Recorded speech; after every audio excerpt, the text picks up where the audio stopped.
warahmatullahi wabarakatuh. Alhamdulillahirabbil alamin bihi nasta'in ala umuri dunya waddin. Wassalatu wassalamu ala asyrafil anbiya wal mursalin sayyidina wa maulana Muhammadin wa ala alihi wa sahbihi ajma'in. Subhanaka la ilma lana illa ma 'allamtana innaka antal alimul hakim. Rabbi shrah li sadri wa yassir li amri wahlul 'uqdatam min lisani yafqahu qawli, amma ba'du. Alhamdulillah, pagi hari ini Allah Subhanahu wa taala kumpulkan kita di majelis ilmu di taman-taman surganya. Semoga Allah Subhanahu wa taala yang telah menghadirkan kita di majelis ini telah menghadirkan kita pula di hari akhirat nanti bersama orang-orang tercinta, bersama manusia-manusia pilihan. Salah satunya yang akan kita bahas pada pagi hari ini yaitu mengenai Sayyidah Fatimah Az-Zahra. Teman-teman sekalian yang saya muliakan, kita akan bahas di pertemuan ini mengenai tentang Sayyidah Fatimah Az-Zahra dalam hal kita meneladani akhlaknya, perannya dalam Islam, dan juga tentang cintanya. Untuk itu, bahasan yang agak berat, bukan berat materinya, bukan perlu banyak otak memikirkannya, bukan. Akan tetapi berat dari sisi mereka adalah orang-orang yang mulia, hamba pilihan Allah Subhanahu wa taala, manusia hebat yang saya merasa berat menceritakannya karena khawatir tidak bisa menyampaikan sesuai dengan haknya. Seperti apapun orang bercerita mengenai mereka, tidak akan pernah bisa pas sesuai dengan kemuliaan mereka. Akan tetapi setidaknya tidak sampai menurunkan derajat mereka. Itu yang akan saya coba.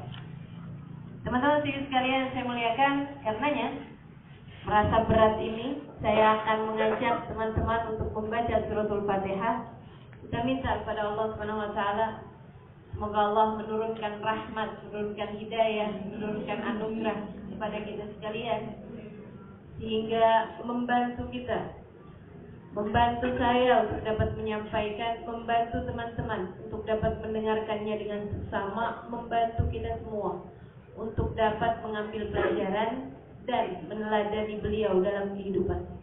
Ala hadhihi niyyah dunia salihah jami'ah syamilah hadratin Nabi Muhammad sallallahu alaihi wa alihi wasallam. Al-Fatihah.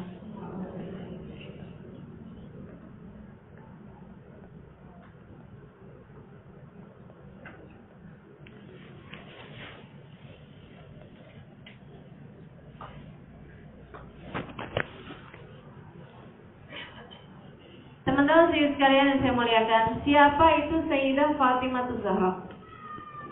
Beliau adalah putri kecintaan Nabi kita Muhammad sallallahu alaihi wasallam, kesayangan Nabi besar Muhammad sallallahu alaihi wasallam, dan orang perempuan yang paling banyak ada dalam hidup Nabi Muhammad alaihi wasallam. Karena ketika awal-awal Islam, beliau adalah satu-satunya perempuan selain daripada istrinya, satu-satunya putri beliau yang masih ada di rumah Nabi Muhammad alaihissalam. Saat Nabi Muhammad menjadi seorang Rasul pada usia 40 tahun, ketiga putri beliau sudah beliau nikahkan. Satu yang tersisa adalah Sayyidah Fatimah Az-Zahra. Sayyidah Fatimah lahir 5 tahun sebelum kenabian. Jadi saat Nabi Muhammad menjadi seorang nabi, itu usia Sayyidah Fatimah baru 5 tahun saja. Teman-teman sekalian saya muliakan, karenanya kemudian menjadi tumpuan hati Nabi kita Muhammad alaihissalam. Pun demikian ketika 10 tahun berselang, 10 tahun sesudahnya, Nabi ditinggal wafat oleh istri beliau pada usia 50 tahun. Sayyidah Fatimah adalah perempuan yang berada di rumah Nabi Muhammad SAW untuk menjadi pengganti ibunya dalam hal berkhidmah, melayani urusan-urusan rumah tangga ayahnya tersebut. Karenanya Nabi memanggilnya dengan panggilan ya Umma Abiha.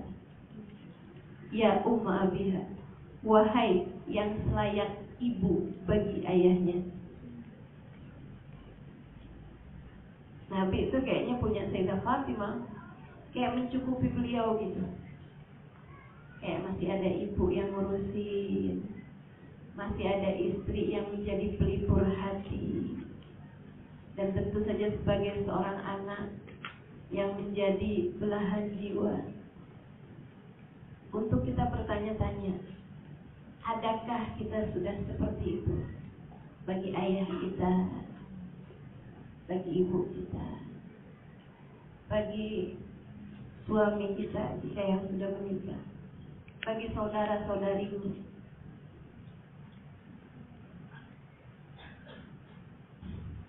bagi anakmu, bagi orang-orang di sekeliling kita. Sayyidah Fatimah, Nabi memilikinya seolah memiliki semua orang. Karenanya sampai dipanggil ya Umma Abiha, wahai yang setara ibu bagi ayahnya. Masya Allah. Ini Nabi Muhammad SAW terhadap Sayyidah Fatimah Zahra. Di dunia, Sayyidah Fatimah kesayangan ayahnya, penggembira ayahnya, setara ibu bagi ayahnya, belahan hati ketika beliau sudah menjadi seorang istri bagi suaminya, dunia yang indah bagi anak-anaknya. Dan di akhirat, Sayyidah Fatimah seperti kata Nabi Muhammad SAW, ala tarqa ya Fatimah innaki sayyidah nisa ahli jannah. Tidakkah kau rida wahai Fatimah, Allah telah memilihmu menjadi perempuan pemimpin wanita surga. Perempuan baik dari zaman Nabi Adam sampai zaman terakhir, kalau dia baik, perempuan bakalan masuk ke dalam surga. Nah ini pemimpinnya surga adalah Sayyidah Fatimah Zahra. Pemimpin wanita surga adalah Sayyidah Fatimah Zahra. Nah kalau beliau pemimpin berarti yang lain kan semuanya bawahannya. Siapa aja tuh bawahannya? Sayyidah Hawa. Siapa aja tuh bawahannya? Sayyidah Asia, Yukabid ibunda Nabi Musa, seluruh istri-istrinya Nabi Muhammad SAW, Sayyidah Hajar, Sayyidah Sarah, perempuan-perempuan solehah hanya akan menjadi bawahan dari Sayyidah Fatimah sebab pemimpinnya adalah beliau. Jadi pertanyaan kita, ketika saat itu tiba, adakah kita termasuk di antara bawahan-bawahan beliau? Adakah kita termasuk di antara rakyat yang akan berada di bawah kepemimpinan beliau? Kalau tidak, berarti bukan di surga tempatmu. Jika tidak, berarti bukan di surga tempatmu, teman-teman. Karena pemimpin surga adalah Sayyidah Fatimah Zahra.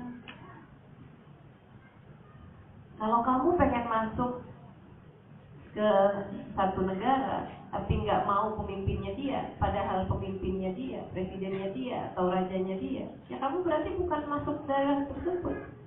Kan begitu? Kalau kamu pengen masuk surga, tapi nggak suka sama Sayyidah Fatimah Zahra, tunggu dulu. Ini jadi masalah nih. Sebab ada orang-orang zaman sekarang ngakunya paling Islam. Kalau disebut surga kayak yakin banget sebagai calon penghuninya. Kalau disebut tentang neraka, melihat orang lain rasanya mereka yang pantas ada di sana. Karena dia pakai bajunya yang paling lebar, karena dia sholatnya paling awal, karena dia baca Al-Qur'annya paling fasih, Akan tetapi, kalau diceritakan mengenai keluarga Nabi Muhammad, kalau diceritakan mengenai Sayyidah Fatimah Zahra, mereka akan berkata, tidak perlu. Inna akramakum indallahi atqakum. Yang paling tinggi nilainya di antara kita adalah yang paling besar takwanya. Seolah-olah menjadikan nilai beragama jauh dari cinta. Padahal teman-teman sekalian, seperti yang sering disampaikan di mana-mana, agama Islam ini agama cinta.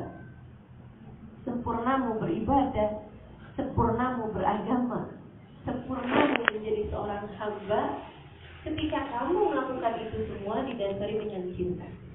Kepada siapa? Kepada yang berhak dicinta. Siapa? Allah Subhanahu wa Ta'ala sebagai Tuhan yang telah menciptakanmu, Nabi Muhammad SAW sebagai nabi dan pimpinan bagimu, keluarga Nabi Muhammad SAW sebagai orang-orang yang disayang oleh Nabi Muhammad SAW, para sahabat Nabi Muhammad SAW sebagai para pejuang-pejuang pertama dalam jalan Islam, para ulama, para orang-orang soleh dari tiap generasi sampai di zaman sekarang ini. Jika cintamu telah menghadap ke arah kiblat yang sama, maka di hari akhirat nanti kamu layak untuk bersama dengan mereka. Sebab al-mar'u yuhsyar ma'aman ahab, orang hanya akan dikumpulkan dengan yang dia cinta. Maka hati-hati terhadap rasa cinta.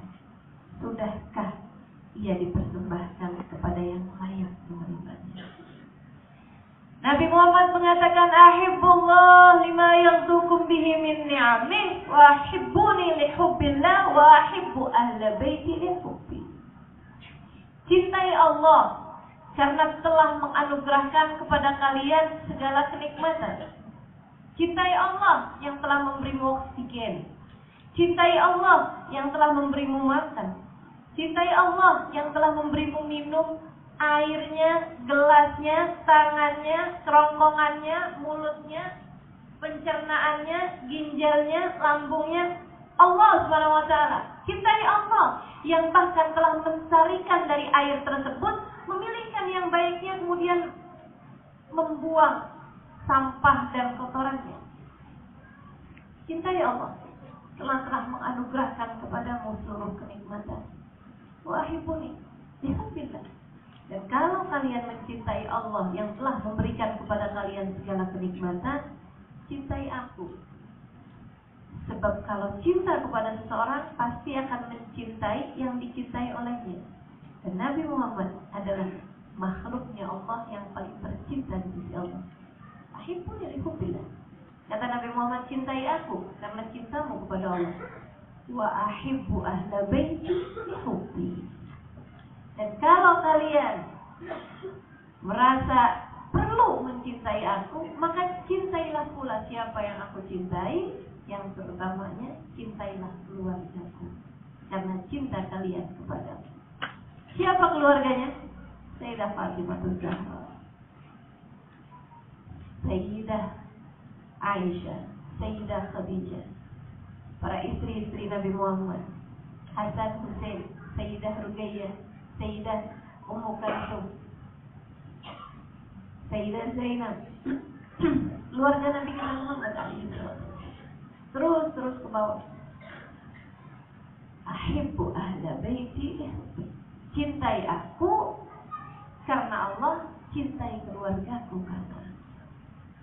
Maka kita beragama salah satunya dengan mencintai Sayyidah Fatimah Zahra. Maka kita beragama salah satunya dengan mencintai semua yang dicintai oleh Nabi Muhammad SAW.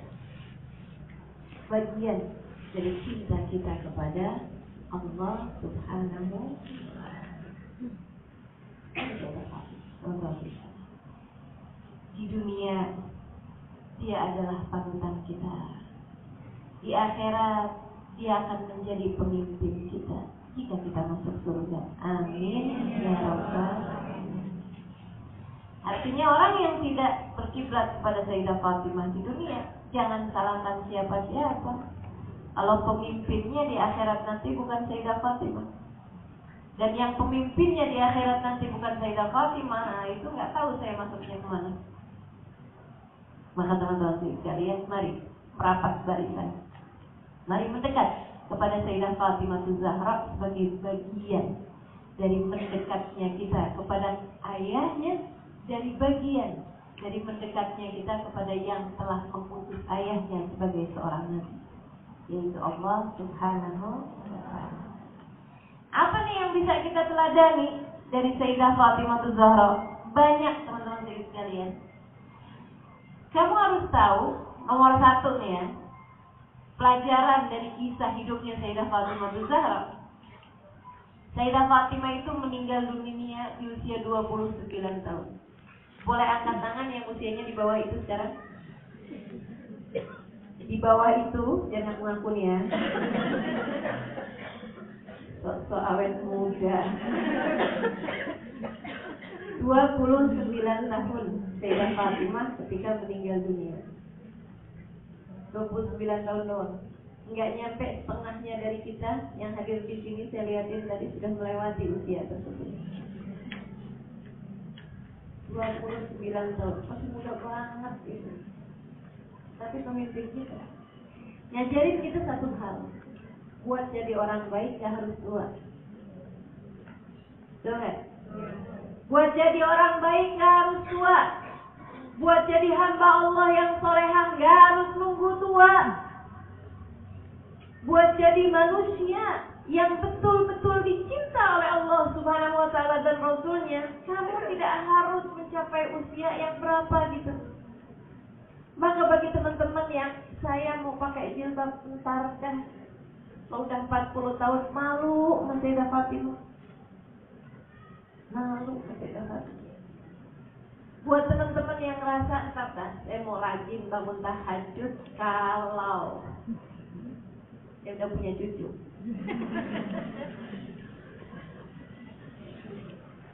Serius sekalian saya muliakan. Kalau mau nunggu, ini kan saya umurnya masih muda nih. Umur muda nih memang umurnya kita berpesta, foya-foya, apalagi huru-hara. Umur-umurnya nih, saya lagi umur kita senang-senang. Teman-teman sekalian saya muliakan, ucapan-ucapan yang seperti itu tidak layak disampaikan. Sudah kamu tahu bahwa pemimpinmu di akhirat nanti, yang kamu harapkan menjadi pemimpinmu di hari akhirat, adalah seseorang yang ketika meninggal dunia baru berusia 29 tahun saja. Saya udah lewat, banyak banget saya lewat. Dan di usia sekian ini, meratapi diri, melihat ya Allah, masih begitu jauhnya jalan yang harus ditempuh. Ya Allah, masih di sini-sini aja tempatnya. Cuman yang saya syukuri adalah bahwa semoga saja jalannya udah benar, jalannya udah pas.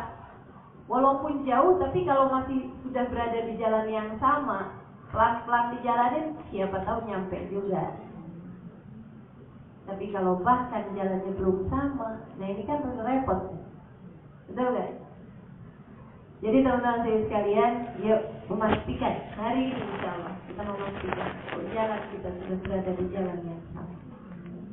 Jalan cinta kepada Allah SWT, jalan cinta kepada Rasulullah SAW, jalan cinta, jalan akhlakul karim, jalan ibadah kepada Allah SWT, jalan taat, jalan memperlakukan orang-orang di sekitar dengan penuh cinta, dengan penuh kasih sayang. Jalan untuk tidak hanya memikirkan diri sendiri, akan tetapi melihat kepada orang-orang di sekitar dan memandang mereka dengan pandangan penuh rahmat. Amin ya rabbal alamin. Yuk kita belajar, insya Allah. Sayyidah Fatimah, teman-teman sekalian, Yang kita bisa pelajari, yang pertama tadi nih ya, buat baik nggak harus tua, buat soleha nggak harus nunggu berusia dewasa, akan tetapi dari sejak muda. Sayyidah Fatimah, teman-teman saudaraku sekalian yang saya muliakan, akhlaknya, perannya, cintanya. Yuk kita bahas saja dari sejak dia kecil. Teman-teman saudaraku sekalian yang saya muliakan, Sayyidah Fatimah semasa beliau kecil, umur 5 tahun, 6 tahun nih, awal-awal Islam datang, beliau akan menjadi pelipur hati ayahandanya. Kalau ditanya peran Sayyidah Fatimah di masa kecilnya, ia adalah kesayangan, ia adalah pelipur hati. Saat ayahandanya gundah, saat ayahandanya sedih, ia adalah seseorang yang akan menjadi bahan pelukan, yang akan menjadi seseorang yang berada dalam dekapan di saat hati sedang dalam keadaan galau. Diriwayatkan Nabi Muhammad tiap kali keluar rumah di awal-awal Islam hampir nggak pernah pulang dalam keadaan selamat. Ada tamparan, pukulan, pulang dalam keadaan kotor karena dilempari orang. Belum lagi yang secara mentalitas, teman-teman sekalian, dikatain, dinyinyirin, difitnahin. Maka setiap kali pulang ke rumah, Nabi itu hampir dalam keadaan galau, gelisah di awal-awal Islam itu. Apa yang menjadi penghibur beliau, teman-teman sekalian? Beliau akan pulang ke rumah, ke pintu dibukain oleh Sayyidah Khadijah. Seperti yang tadi disampaikan, putri-putri beliau yang lain sangat beliau sayangi, tapi di masa-masa itu semuanya sudah berada di dalam rumah tangga mereka masing-masing. Sayyidah Fatimah sendirian ada di rumah situ selain Sayyidah Khadijah tentu saja. Nabi akan duduk kemudian memanggil Fatimah. Sayyidah Fatimah akan datang, kemudian Nabi pun memeluknya dan meletakkannya di atas pangkuan beliau. Nabi nggak merasa harus cerita, tadi putriku saya begini, enggak. Tapi merasakan kehadiran putrinya dalam dekapannya. Rasa-rasanya beliau masih baik-baik saja. Penghibur bagi orang besar, penghibur bagi keluarga kita, penghibur dari orang tua kita, penghibur dari suami kita, penghibur bagi anak-anak kita.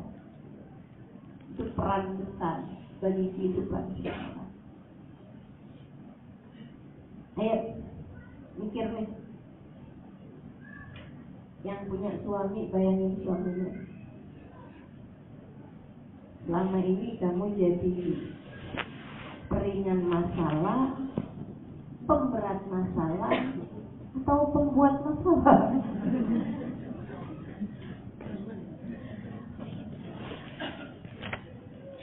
Yang belum punya suami, masih ada orang tua, coba pikir. Selama ini kamu buat orang tuamu peringan masalah mereka, bikin ringan masalah. Udah ketemu kamu, ayah, ibu, jadi ringan masalahnya, begitu? Atau kalau mereka lagi punya masalah, ketemu kamu, malah tambah ruwet masalahnya, begitu? Atau malah justru kamu yang bikin masalah bagi mereka. Jadi benar kalau kayak begitu? Orang tua lagi nggak ada masalah, begitu kena kamu jadi banyak masalahnya. Inna lillahi wa inna ilaihi raji'un. Para istri terhadap suamimu tuh gimana kira-kira? Ya, kamu bisa meringankan masalahnya dia. Tuh, hari ini saya di PHK. Sama siapa bang? Ya sama atasan lah. Masa sama tetangga sebelah? Ya apa-apa bang. Kan itu majikan di dunia, bukan penentu rezeki kita. Tenang aja, diputusin sama dia, selagi masih tersambung sama sang pemberi rezeki, hidup kita masih akan baik-baik. Gitu masalahnya. Jadi kamu di PHK bang? Terus gimana dong kita mau bayar rumah? Ampun, saya tahu kamu di PHK nggak, saya pintu kamu tadi.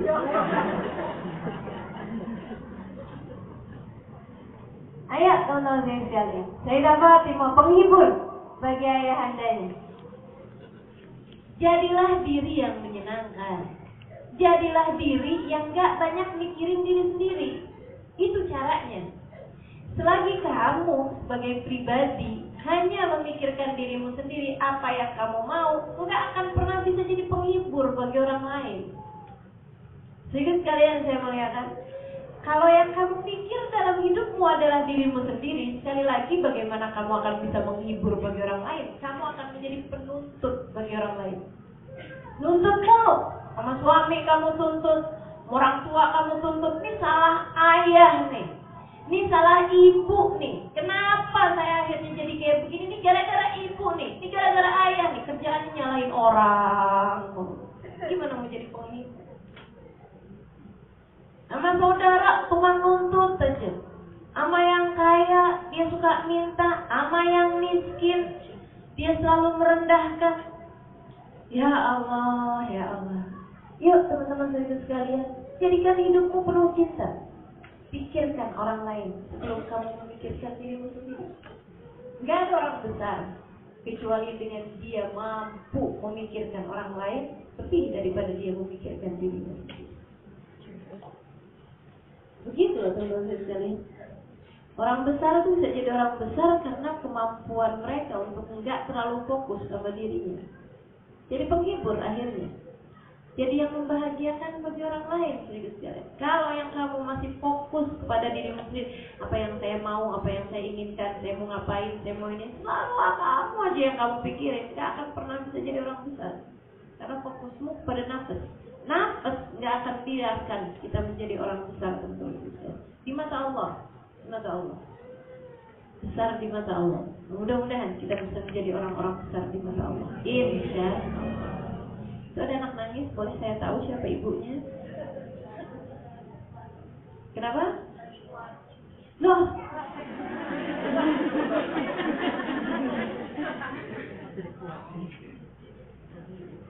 Baru ini saya tahu.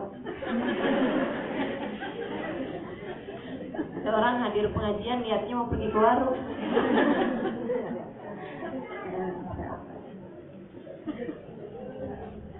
Kayak ninggalin anak pula di pengajian. Insya Allah ya. Jadi teman-teman sekalian saya muliakan, itu peran beliau di masa kecil. Sebenarnya ada satu kisah sedih, kisah mengharu biru terjadi sesudah wafatnya Sayyidah Khadijah binti Khuwailid. Seperti yang tadi disampaikan, berarti itu usia Sayyidah Fatimah 15-an tahun. Kan beliau sebelum kenabian 5 tahun. Habis itu kan kenabian 10 tahun, di usia Nabi 50 tahun Sayyidah Khadijah meninggal dunia. Sayyidah Khadijah itu menemani Nabi di usia-usia paling berat dalam kehidupan Nabi. 10 tahun pertama beliau menjadi seorang Rasul, nah itu Sayyidah Khadijah mendampingi beliau. Teman-teman sekalian, ketika Sayyidah Khadijah meninggal dunia, dan di masa-masa itu pun juga Sayyidah Fatimah di masa hidup ibunya pun beliau berduaan dengan ibunya adalah menjadi dua perempuan paling bisa menguatkan Nabi Muhammad SAW, paling bisa menghibur Nabi Muhammad SAW, dua kecintaan Nabi Muhammad SAW. Teman-teman sekalian, sampai kemudian di awal-awal di masa-masa sesudah wafatnya Sayyidah Khadijah, itu adalah masa paling kelam dalam hidup baginda kita alaihi wasallam, masa paling sedih. Ya, bukan paling gelap berada dalam keadaan yang tidak terarah, bukan maksud saya, akan tetapi dalam keadaan paling sedih. Sampai sama Nabi disebut tahun tersebut dengan Amul Huzn, tahun kesedihan. Di mana pada saat-saat tersebut Sayyidah Fatimah Zahra menempati peran terpenting dalam hidup baginda kita Nabi Muhammad SAW, karena beliaulah yang menemani Nabi kita Muhammad SAW di dalam rumah dalam berbagai macam keadaan beliau. Jadi sekalian, semasa hidup Sayyidah Khadijah, kehidupan Nabi berat, tapi satu, diringankan dengan Sayyidah Khadijah. Namanya orang punya istri kan beda tuh kan. Masih ada teman berbagi, teman curhat, teman cari solusi gitu. Tapi begitu habis wafatnya Sayyidah Khadijah, beliau kehilangan teman curhat, itu satu, kehilangan teman yang bisa menjadi kapan waktu beliau bisa berbagi dengannya. Emang gak punya sahabat gitu? Ustazah, banyak sahabat, tapi kan beda teman-teman sekalian. Sahabat sama pasangan kan beda. Betul nggak? Itu satu. Sama yang kedua, saudara sekalian, di masa hidupnya Sayyidah Khadijah ada banyak orang-orang kafir Quraisy yang kalau mau berbuat jahat menabi, nggak enak sama bininya. Kenapa gitu? Sayyidah Khadijah adalah perempuan kaya dan dermawan. Kaya plus dermawan. Kan nggak enak mau nyakitin seseorang yang dia punya utang istrinya. Nggak enak mau berbuat jahat sama seseorang yang waktu dia kesulitan, yang bantuin dia adalah istri orang tersebut. Nggak enak teman-teman sekalian. Jadi keberadaan Sayyidah Khadijah menutup banyak pintu kejahatan dari orang kafir Quraisy dengan sekedar keberadaan beliau. Fakta bahwa bagaimanapun, menurut mereka nih, bagaimanapun Muhammad adalah suaminya Khadijah, itu membuat mereka banyak menutup pintu untuk berbuat kejahatan sama Nabi. Kesel sih kita sama dia, tapi biar bagaimanapun dia adalah bininya Khadijah, suaminya Khadijah, gitu. Teman-teman sekalian, saya melihat saat Sayyidah Khadijah meninggal dunia, di tahun yang sama paman Nabi Muhammad Abu Thalib meninggal dunia, udah nggak ada lagi tuh pintu-pintu, nggak ada lagi rasa nggak enak dalam diri mereka kepada Nabi besar Muhammad SAW untuk sungguh-sungguh menyakiti. Karenanya kisah ini disampaikan oleh Sayyidina Ibnu Mas'ud. Abdullah bin Amr juga bercerita, mereka bilang, saya ada di dekat Ka'bah dan kuntu rajulun yatim. Saya waktu itu adalah seorang anak yang baru dewasa, maksudnya baru remaja, umur 11 tahun, 10 tahun, belum bisa bikin apa-apa. Dan sudah beriman, katanya beliau ini. Saya sudah beriman, tapi saya masih belum diperhitungkan, karena memang saya seorang anak kecil aja waktu itu. Ketika saya lihat Nabi Muhammad sedang berada di dekat Ka'bah, di saat orang-orang kaum kafir Quraisy, kelasnya Abu Jahal, Abu Lahab, Umayyah bin Khalaf, kelas-kelasnya Mughirah bin Syu'bah dan para pemuka-pemuka Quraisy yang lain, saat itu sedang duduk-duduk di depan Ka'bah, di dekat Ka'bah, di bawah sofa. Mereka lagi ngobrolin, kurang ajar banget nih Muhammad, kamu tahu nggak? Si itu udah masuk Islam, si No udah masuk Islam, udah kena sihirnya Muhammad. Kita mau diem aja nih, kaum Quraisy ini diporak-porandakan nama Muhammad, kena sihirnya Muhammad sampai bercerai-berai semacam ini. Kamu udah nggak dengar kabar? Tuh si istrinya itu sekarang udah masuk Islam, akhirnya dipisah sama lakinya karena ngerasa nggak sekeyakinan, nggak sepemahaman. Ini Muhammad nih bikin masalah nih di kaum kita nih. Kita mau diem-dieman aja? Oh nggak bisa diem. Apa yang akan kita lakukan? Ya udah, ntar kalau kita lihat dia lagi sholat, kita kerjain deh. Ya udah. Jadi sekalian, nggak lama memang waktunya. Nabi Muhammad istiqomah orangnya. Jam-jam seperti itu beliau biasa keluar, beliau keluar juga. Nabi sholat kemudian. Jadi sekalian, di saat Nabi sholat, mereka sebenarnya udah pindah omongan ke hal-hal yang lain. Begitu melihat Nabi Muhammad sedang sholat, ada yang ingetin. Kayaknya tadi ada yang janji dah. Kalau melihat Muhammad sholat mau dikerjain. Langsung berdiri musuh Allah bernama Abu Jahal. Dia langsung bilang, kemudian saya itu yang tadi janji. Dia lihat ke sana kemari, ada yang ingetin. Ada itu loh. 3 hari yang lalu ada orang nyembelih unta. Terus isi dalamnya unta itu nggak dibuangnya. Saya tadi lewat kemari keciuman baunya busuk luar biasa. Oh iya, di sebelah sana kan? Iya. Abu Jahal kemudian mendekati bangkai unta, bukan bangkainya, kotoran-kotorannya, isi ususnya, campur-campur matai. Udah 3 hari teman-teman sekalian. Kebayang kayak apa bau busuk. Dia kemudian meraup kotoran tersebut. Orang tuh ya, kalau udah dikuasai benci, sama halnya dengan orang kalau dikuasai cinta. Teman-teman sekalian, otak nggak mampu bekerja. Makanya ada istilah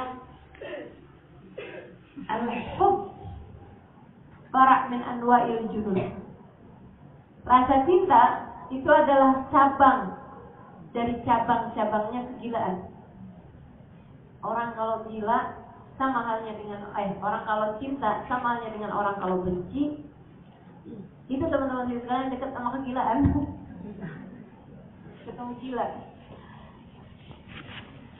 Mau ngerjain apa aja demi yang dicinta, kan begitu tuh. Benci juga kayak begitu tuh. Ya Allah, mudah-mudahan Allah selamatkan kita dari rasa benci dan rasa cinta yang menghalangkan kita dari meraih cintanya Allah Subhanahu wa ta'ala. Jadi saya sekalian, dia ambil tuh kotoran unta pakai tangannya. Dia padahal merasa dirinya adalah orang mulia. Kan mestinya kan jijik gitu. Ini enggak bisa raupnya tuh kotoran. Dibawanya pergi ke dekat Nabi Muhammad alaihissalam. Sampai tepat berada di hadapan Nabi. Dalam posisi Nabi sujud. Kalau dalam posisi Nabi berdiri masih mendingan. Dalam posisi Nabi sujud, dia kemudian lemparkan kotoran tersebut sehingga jatuh di atas punggung mulia Nabi Muhammad alaihissalam. Dan karena jatuhnya itu dari atas ke bawah, jadinya kan berpencar ke kotoran. Sebagian di leher, sebagian di kepala, sebagian di pinggang, sebagian di kaki. Kotor teman-teman sekalian. Nabi masih sujud. Ya Allah, untuk jadi hambanya Allah, untuk jadi hambanya Allah, begitu banyak pengorbanan yang harus dilakukan. Nah, kalau pengorbanan kita cuma sekedar nahan ngantuk, itu mah kecil ya. Kita kalau salah nggak akan ada yang ngelemparin kotoran loh, yakin saya. Betul nggak? Kita kalau lagi ibadah nggak akan ada yang ngalangin loh, kecuali hawa nafsu kita sendiri, kecuali keinginan untuk lebih tertarik buka TV daripada baca Quran, kecuali keinginan untuk kayaknya enakan ngobrol daripada baca sholawat. Itu teman-teman sekalian, kita nggak ngalahin siapa-siapa kecuali hawa nafsu sendiri. Kita nggak perang ngadepin siapa-siapa kecuali diri sendiri. Nabi awal-awal Islam menghadapi begitu banyak gangguan, begitu banyak hinaan, begitu banyak penderitaan yang memang beliau alami pada masa-masa tersebut. Jadi sekalian, si orang yang cerita nih, saya nggak bisa ngapa-ngapain melihatnya, dia bilang. Akan tetapi kemudian ada seorang budak perempuan di dekat saya. Saya pun kemudian bilang sama dia, saya panggil dia. Saya bilang, lihatlah, wah kesiannya si budak perempuan ini lari kemudian ke rumah Nabi kita Muhammad alaihissalam, dan tentu saja yang di rumah tersebut ada Sayyidah Fatimah Zahra. Dia gedor-gedor pintunya. Sayyidah Fatimah segera dengan panik membukakan pintu tersebut dan kemudian bertanya, ada apa? Perempuan tersebut dengan suara cepat-cepat dia bilang, ya Fatimah, laurait pada falu ala abik. Fatimah, coba lihat tuh yang mereka kerjain sama bapak kamu. Kesian bapak kamu, Fatimah, lihat sana. Sayyidah Fatimah bersegera mengambil penutup kepalanya, kemudian beliau pergi, teman-teman sekalian, menuju ke tempat ayahnya. Dan di sanalah Sayyidah Fatimah mendapati ayahnya sedang sujud, sementara kotoran penuh di badan beliau yang mulia. Sayyidah Fatimah mengusap kotoran tersebut dari ayahnya dengan tangan kanannya, sementara tangan kirinya sibuk mengusap air matanya sendiri. Nabi masih lagi sujud ketika dirasakannya tangan indah putrinya mengusap tubuh beliau yang mulia. Saat itu Nabi kemudian duduk menyelesaikan sholatnya, dan dilihat putrinya begitu Nabi duduk masih sibuk mengusap dengan tangan kanannya kotoran-kotoran di badan ayahnya, di wajah ayahnya, di kepala ayahnya, sementara tangan kirinya sibuk mengusap air matanya sendiri. Dia kemudian berkata, kenapa mereka berbuat seperti ini kepadamu ya? Mengapa mereka tega berbuat seperti ini kepadamu ya? Saudariku sekalian yang saya muliakan, Nabi kemudian melihat air mata putrinya yang terus mengalir dari kedua mata indahnya. Beliau kemudian berkata, jangan sedih wahai putriku, suatu hari nanti kamu akan melihat kenabian ayahmu mencapai Romawi dan Peres. Dan kok bayangin ya Allah, coba kita bisa ketemu Sayyidah Fatimah di masa itu. Saya bayangin kan boleh aja.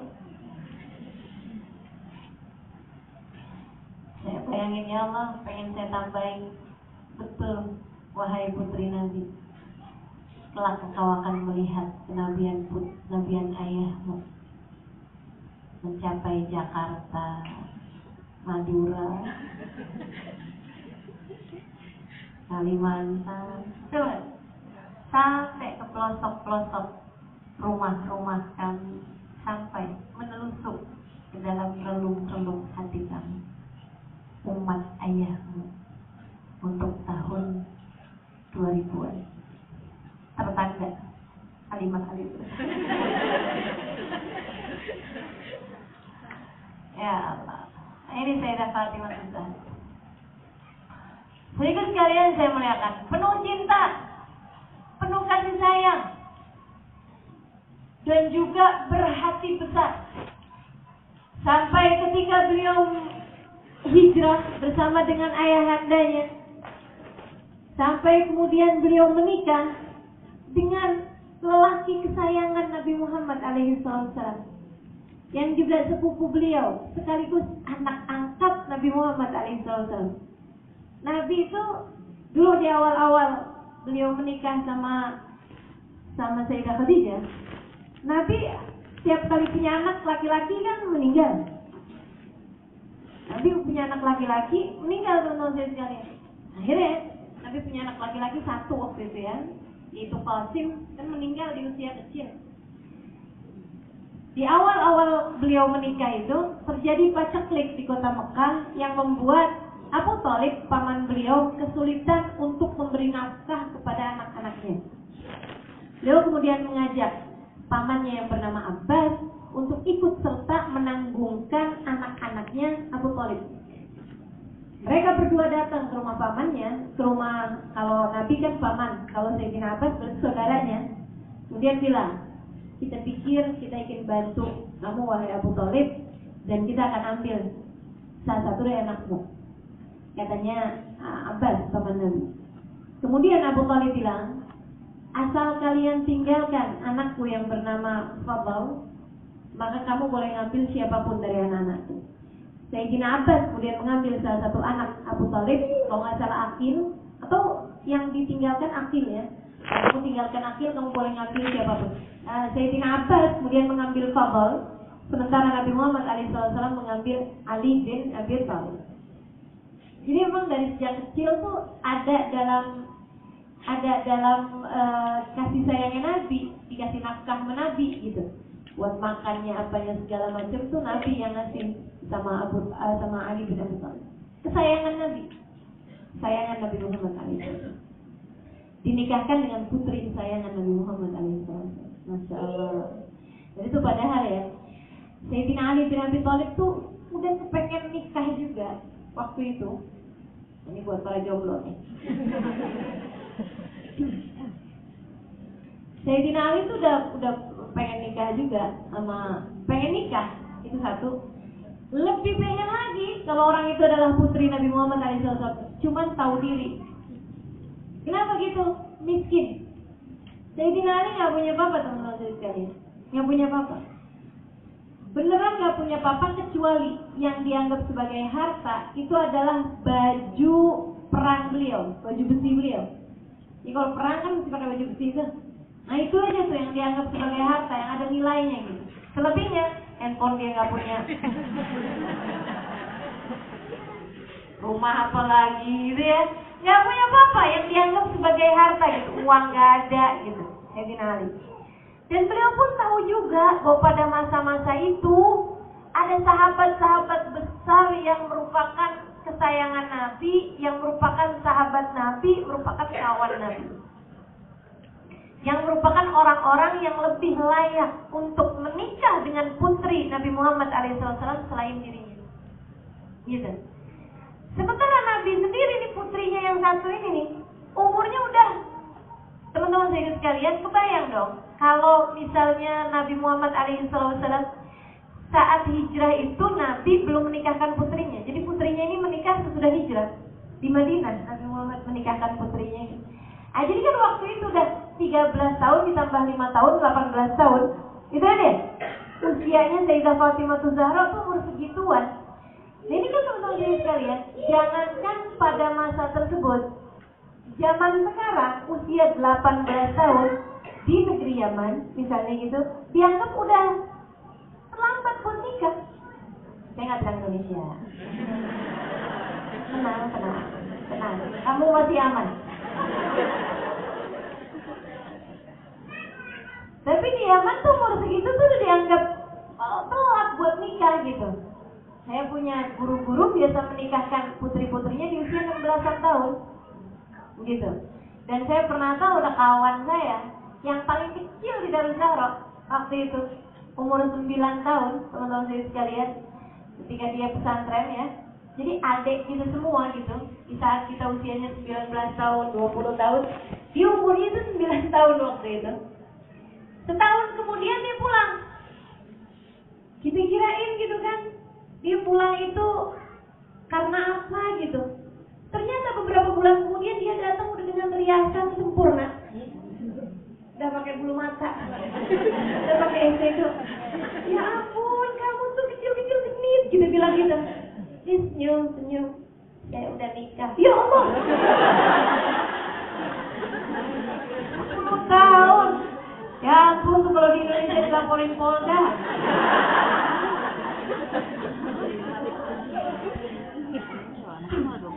Nabi Muhammad SAW. Jadi para sahabat melihatnya, ya Rasulullah, kenapa gak nikah-nikahin putrinya ya? Kesian putrinya, kesian Rasulullah, dan kesian sahabat. Jadi pada berharap,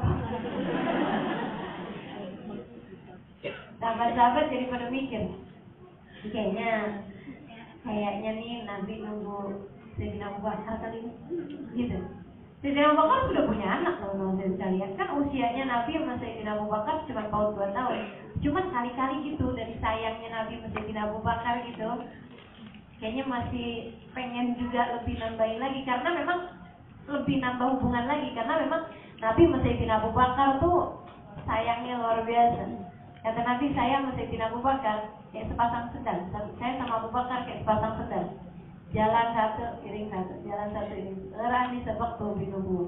Hanya saja saya mendahului dia karena saya seorang Nabi. Sayangnya Nabi luar biasa. Jadi mereka kemudian bilang, Abu Bakar, lamar deh Fatimah kali-kali gitu. Dengan keberanian yang dipaksakan, Sayyidina Abu Bakar kemudian ada nyebut gitu, Rasul, Fatimah gimana tuh? Kalau orang cerdas kan disebut gitu doang juga paham.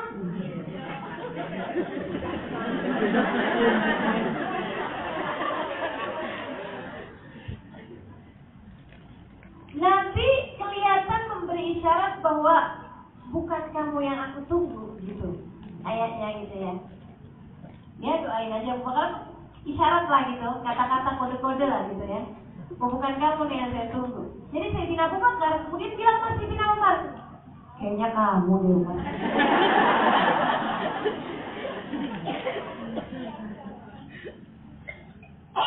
Sayyidina Umar memberanikan diri juga. Kalau enggak karena dorongan Abu Bakar nih.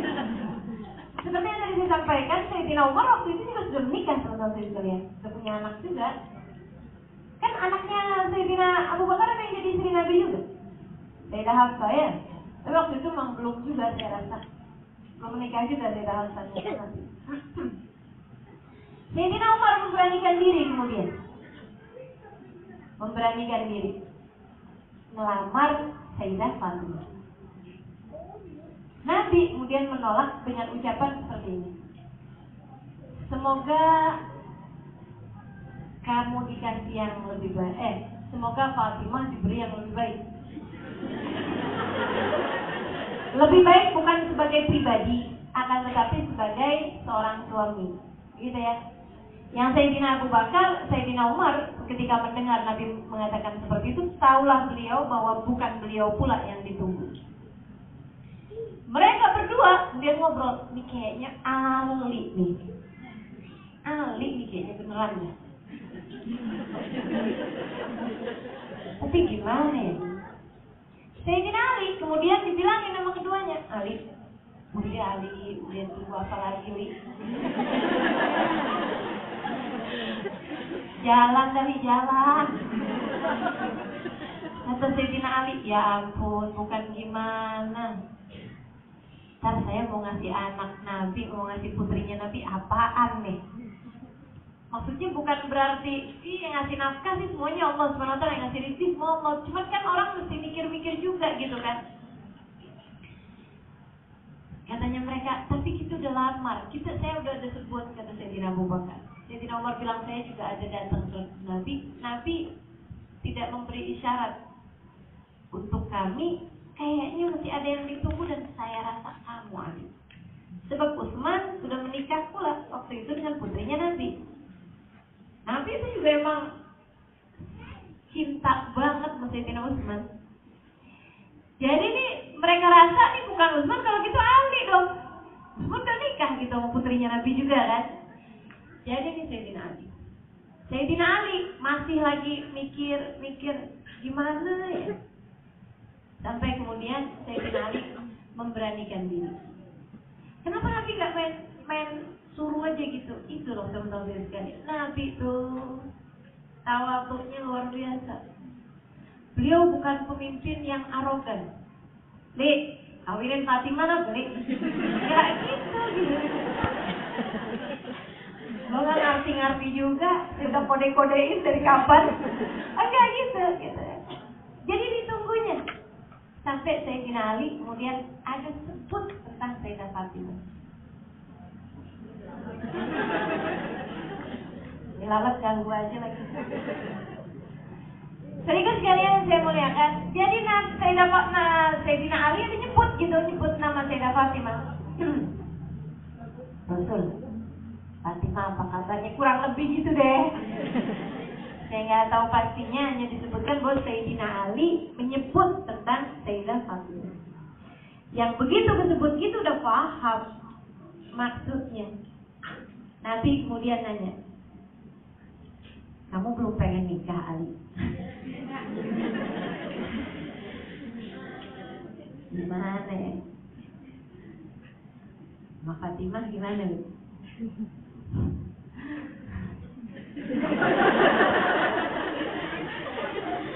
Ya bayangin aja gitu, gak bisa jawab pasti. Kamu punya apaan itu Rasul? Itu gak punya apa-apa. Baju perang gimana nih? Ada sih Rasul, tapi kan juga nggak seberapa. Jual deh. Sebaik ya Rasul. Buru-buru pulang. Jual tuh. Aku nggak seberapa kali ya, namanya baju perang itu paling duit kita sekarang 200.000 kali. Maksudnya nggak seberapa, sebagai lamaran untuk putri Nabi, sebagai mahar untuk putri Nabi. Jadi teman-teman saya sekalian, Nabi menikahkan Sayyidah Fatimah, kesayangan beliau, permata hatinya, separuh jiwa Nabi. Seperti ungkapan Nabi, Fatimah bid'atun minni, Fatimah adalah bagian dariku, separuh aku Fatimah, kata Nabi Muhammad. Membahagiakan hatiku, semua yang membahagiakan dia. Menyedihkan, mengecewakan aku, semua yang mengecewakan dia. Belahan jiwanya dinikahkan bukan dengan seorang laki-laki yang kaya, karena kaya tidak mampu membahagiakan. Dinikahkannya bukan dengan seorang laki-laki yang paling ganteng, teman-teman saya sekalian, karena ganteng saja tidak membahagiakan. Jadi Sayyidina Ali jelek gitu Ustazah? Gak gitu. Cuman bukan yang paling ganteng, teman-teman saya sekalian. Ada laki-laki yang ganteng-ganteng tuh banyak pada masa tersebut ya. Dahya, nah itu cakep luar biasa. Kemudian ada lagi namanya masalah Mu'attal gitu ya, itu juga cakep gitu. Ada beberapa sahabat Nabi Muhammad SAW yang cakep-cakep. Sayyidina Ali tidak termasuk di antaranya. Sayyidina Ali kulitnya coklat, sawo mateng kayak kita ya. Kita sawo mateng, sawo butuh. Sayyidina Ali kulitnya lebih ke ini, enggak putih kemerahan kayak orang-orang Arab yang cakep-cakep itu loh, enggak gitu. Sayyidina Ali itu. Dan beliau tidak tinggi. Sayyidina Ali itu tidak tinggi. Jadi kalau teman-teman ada lihat misalnya poster di situ ditulis Sayyidina Ali bin Abi Thalib, bohong enggak gitu Sayyidina Ali. Karena saya waktu lihatnya itu, saya pernah juga lihat ada poster tulisan Sayyidina Ali, berani banget sih orang bikinnya. Siapa dia tuh yang bikinnya gitu? Terus tulis di situ Sayyidina Ali bin Abi Thalib. Saya kirain Nabi Isa waktu itu. Kan kalau ininya Nabi Isa kan banyak ya orang bikin. Kok malah mirip Nabi Isa, saya bilang. Saya rasa bukan, dan Nabi Isa pun juga saya rasa itu bukan sungguh-sungguh Nabi Isa ya. Saya nggak tahu kalau wajahnya Sayyidina Isa seperti itu atau bukan. Tapi yang pasti teman-teman saya sekalian, wajah Sayyidina Ali nggak seperti itu. Yang saya baca, saya nggak pernah ketemu. Yang saya baca dari kitab-kitab dan yang diceritakan oleh guru-guru yang saya rasa sangat berkemungkinan mereka mungkin sudah berjumpa walaupun dalam mimpi. Nah itu yang mereka ceritakan nggak seperti itu aja. Kuning, sawo matang, artinya nggak putih gitu ya. Sayyidina Ali itu dan tidak tinggi beliau. Alaihi ridwanullah karamallahu wajhahu radhiyallahu ta'ala anhu. Menikahlah Sayyidina Ali dengan Sayyidah Fatimah Zahra. Nikahkan oleh Nabi Muhammad SAW. Dipestakan oleh Nabi Muhammad SAW, diresepsikan gitu maksudnya, pestakan. Karena itu sunnah ya. Nabi Muhammad SAW yang modalin pernikahannya, dan Nabi Muhammad mendoakannya dengan doa yang sangat panjang, yang sekarang banyak tuh ada doanya tuh di undangan-undangan. Begitu kan, Allahumma jma' syamlahuma, gitu ya. Ya Allah, kumpulkanlah yang hati mereka, kumpulkan hati mereka dalam cinta itu. Nabi doain biar mereka saling cinta, biar mereka saling sayang. Dan Nabi mendoakan agar mereka diberi keturunan yang banyak dan berkah. Sehingga sekalian, doa Nabi sungguh-sungguh mustajab. Keturunan keduanya akan menjadi generasi keturunannya Nabi Muhammad SAW terus sampai dengan dekatnya hari kiamat. Salah satu ciri hari kiamat adalah habisnya keturunan Nabi Muhammad SAW. Nah kalau habis keturunan Nabi itu berarti udah kelar. Udah kelar, kiamatnya udah dekat. Dan kalau kita lihat sekarang habaib masih banyak, orang-orang yang nasabnya nyambung ke Nabi masih banyak, artinya kiamat masih ada lamaan ya. Jadi teman-teman sekalian saya muliakan, ini dia nih. Nabi Muhammad mendoakannya. Dari sini kita juga bisa mengambil pelajaran bahwa Sayyidah Fatimah seperti yang saya sampaikan adalah orang yang paling dicinta sama Nabi Muhammad SAW. Akan tetapi Nabi menikahkannya dengan seorang laki-laki yang miskin. Miskin ini bukan hinaan ya, emang fakta. Sayyidina Ali adalah seorang laki-laki yang miskin. Teman-teman sekalian, bahkan sudah menikah pun kehidupan mereka adalah kehidupan yang miskin. Miskinnya beneran, miskin papa, saudara-saudari sekalian. Sampai-sampai Sayyidah Fatimah bercerita bahwasanya beliau itu seringkali harus menahan lapar karena yang diberi oleh Sayyidina Ali tidak banyak, hanya cukup untuk makan Sayyidina Ali dan anak-anak mereka saja, membuat Sayyidah Fatimah harus menahan lapar untuk waktu yang cukup lama. Miskinnya beneran yang sampai gak bisa makan. Ini putri Nabi. Nabi kenapa nikahin sama seorang laki-laki miskin kayak begitu, teman-teman sekalian? Mau ngasih tahu sebuah pelajaran besar dalam hidup tentang makna walal akhiratu khairul laka minal hari akhirat lebih baik bagimu, lebih pantas buat kamu kejar, lebih pantas buat kamu perjuangkan daripada kehidupan dunia. Nabi itu kayaknya lagi mau ngomong putrinya, kamu kesayanganku Fatimah, kamu aku persiapkan untuk kehidupan paling menyenangkan, tapi bukan di dunia. Dunia nggak apa-apa ya naknya, dunia nggak apa-apa ya. Kamu susah-susah dunia nggak apa-apa ya naknya. Kamu lapar-lapar dunia nggak apa-apa ya naknya. Yang penting besar di akhirat, yang penting besar gitu. Justru karena sayangnya Nabi Muhammad kepadanya, Nabi mempersiapkannya menjadi seorang pejuang kehidupan teman-teman. Terbiasa lapar. Ada satu riwayat di mana Nabi Muhammad alaihissalam, riwayat ini diceritakan dari Sayyidina Umar bin Khattab. Kata Sayyidina Umar bin Khattab, saya lapar setengah mati hari itu. Jadi siang-siang hari saya keluar dari rumah mau nyari apa nih yang bisa kita makan. Kalau kita nih cerita lapar, palingan nyari restoran, palingan langsung buka aplikasi nyari GoFood. Kalau mereka cerita lapar, itu emang bener-bener gak ada yang bisa mereka makan dan gak pegang uang untuk beli makanan, teman-teman sekalian. Itu mereka cerita lapar. Emang asli gak ada yang bisa dimakan. Jadi katanya Sayyidina Umar bin Khattab, saya udah gak tahan sama laparnya, sehingga membuat saya harus keluar dari rumah karena lapar yang sangat itu. Ketika saya keluar, saya lihat-lihat siapa nih yang bisa saya berbagi rasa, siapa tahu dia bisa ngasih kita makanan gitu. Tapi kan nggak boleh minta. Nabi itu nggak bolehin kita minta, teman-teman sekalian. Para sahabat nggak mengizinkan diri mereka untuk berbagi kesulitan dalam rangka meminta, nggak ada ceritanya. Apa yang dilakukan? Sayyidina Umar kemudian ketemu sama Sayyidina Abu Bakar dan cerita, "Ma akhrajaka minal bait ya Umar?" Kamu keluar dari rumah, kenapa Mar? Katanya Sayyidina Abu Bakar. Sayyidina Umar bilang, "Ya Allah Abu Bakar, saya ini keluar dari rumah nih siang-siang terik kayak begini nih. Maaf." Apa kata Sayyidina Abu Bakar? Sama. Bukannya berbagi malah sama. Ma akhrajani minal bait illa bimithli ma akhrajak. Tidaklah saya keluar dari rumah kecuali karena rasa yang sama yang membuatku keluar dari rumah juga. Ya sekarang mending lah ada dua orang lapar. Mereka lagi jalan gitu, kemudian berjumpa dengan Nabi Muhammad SAW. Nabi nanya, "Maka aja kamu minal bait tumben berdua-duaan? Apa yang membuat kalian berdua keluar dari rumah?" Mereka berdua menjawab, "Maka aja kami minal bait illal ju' ya Rasulullah." Kami keluar dari rumah gara-gara lapar nih Rasul.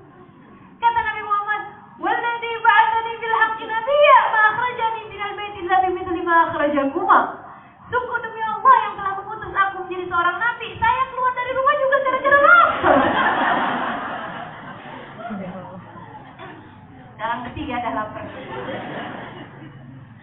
Yuk kita pergi ke rumahnya Abu Ayyub Al-Ansari.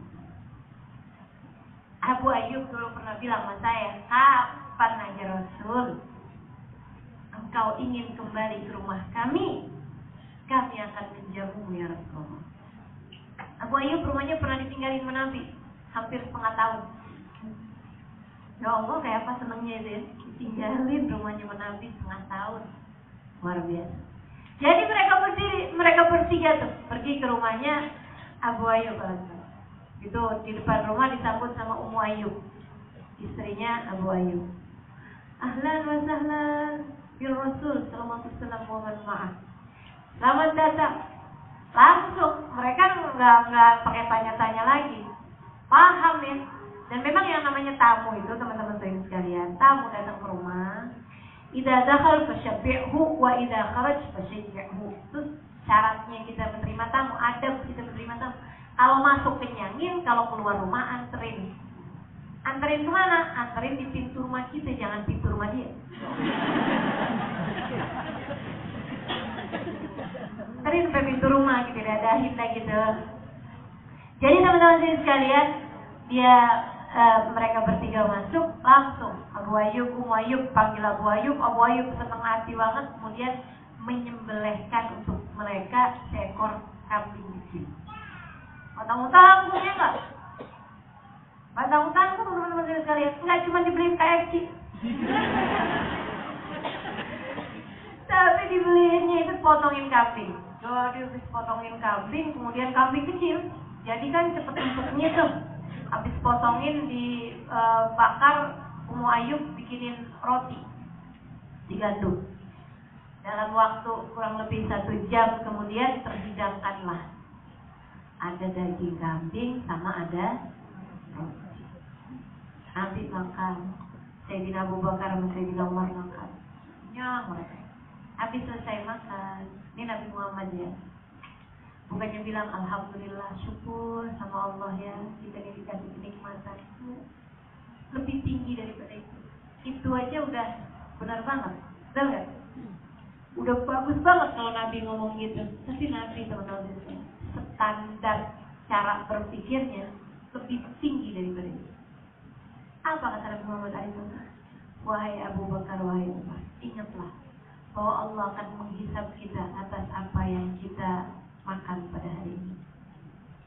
Segitunya makan dalam keadaan sangat lapar, sangat lapar. Nabi mau masih ngasih tahu kita akan dihisab Allah atas apa yang kita makan. Betapa kita habis makan boro-boro syukur, boro-boro ingat hisab, kita mesti nyari lagi enaknya habis ini makan apaan ya. Ya Allah, ya Allah. Jadi hamba kan ada bener-benernya gitu ya. Jadi kan sekalian, habis itu Nabi mesti ada makanan tuh di situ kan, ada makanan. Nabi kemudian bungkusin. Nabi ambil gitu. Nabi tahu siapa Abu Ayyub. Nabi paham siapa Abu Ayyub. Abu Ayyub tuh makanannya dihabisin lebih seneng.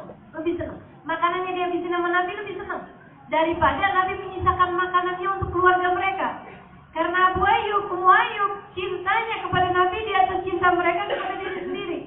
Ini orang-orang yang sekarang bilang, kamu sama Nabi jangan berlebihan, ngapain bikin acara maulid, ngapain bikin sholawatan, ngapain kamu keluarin duit banyak-banyak buat ziarah ke makam Nabi. Ini nggak ngerti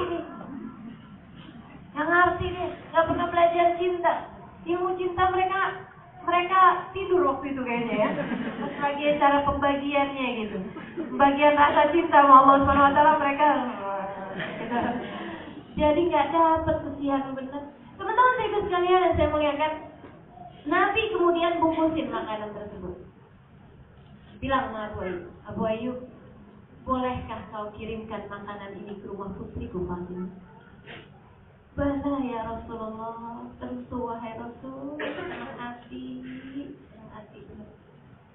Bala ya Rasulullah, tentu wahai Rasul, apapun yang kau minta saja. Dan Nabi kemudian berkata, dengerin teman-teman sekalian, dengerin. Sampai sekarang saya nggak tahu rasanya.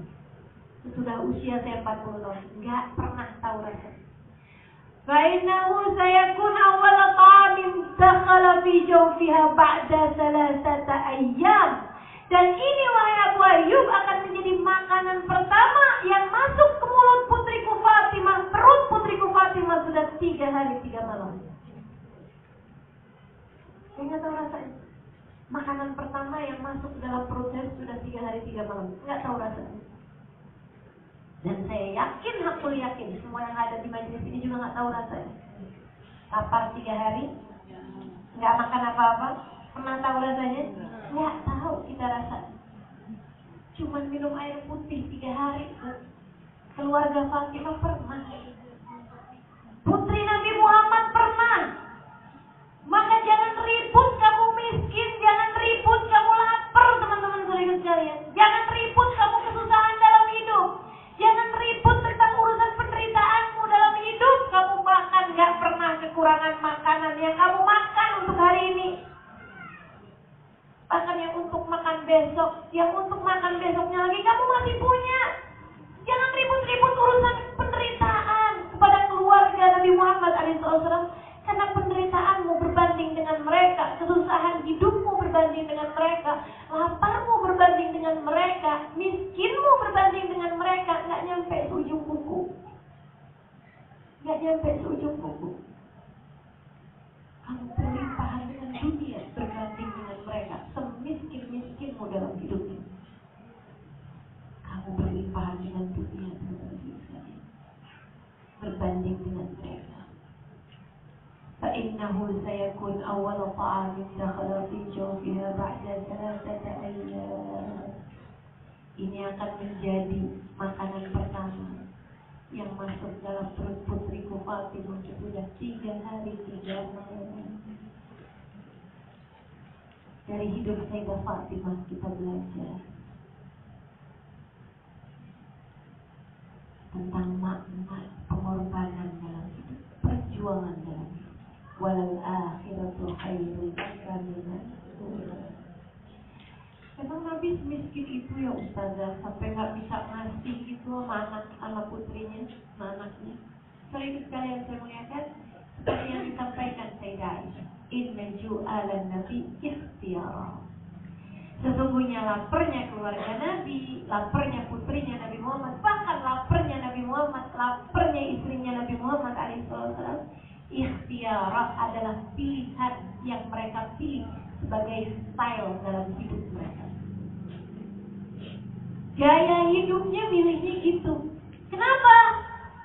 Walal akhiratu khairul laka minal ula. Karena akhirat jauh lebih penting daripada dunia. Karena dunia sementara. Kalau kamu senang terus, takutnya kesenangan akhiratnya berkurang. Kalau kamu senang terus, gimana kamu caranya bersabar? Kalau kamu senang terus, gimana kamu caranya memahami bahwa hidup dunia adalah perjuangan? Maka kalau kita lagi ada kesusahan, ya itu adalah pendidikan dari Allah buat kamu belajar makna perjuangan. Teman-teman saya sekalian, kamu lagi sakit, itu caranya buat belajar. Kamu lagi sulit, itu caranya buat belajar. Sayyidah Fatimah lagi lapar, Nabi Muhammad lagi lapar, gak ada ceritanya, ya Allah, maaf makanan-makanan doang gak dikasih saya, ya Allah. Gak ada ceritanya. Ya Allah, aku susah banget ya hidup kayak begini, ya Allah. Gak bener saya, gak ada ceritanya. Gak ada ceritanya.